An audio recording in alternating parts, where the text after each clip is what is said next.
پھر روزہ کن چیزوں سے ٹوٹتا ہے؟ بس یہ مختصراً سمجھ لیجئے کہ ایک ہے غلطی، ایک ہے بھول. یہ میں نے عرض کیا تھا، پھر سے عرض کر دوں.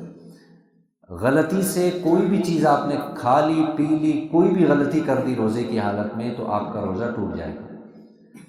کلی کر رہے تھے، غلطی سے آپ کے پانی حلق میں چلا گیا، تو یہ غلطی سے گیا ہے، لہذا آپ کا روزہ ٹوٹ جائے گا. یہاں پہ غلطی معاف نہیں ہے. کیوں؟ آپ کو یاد ہے کہ آپ کا روزہ ہے.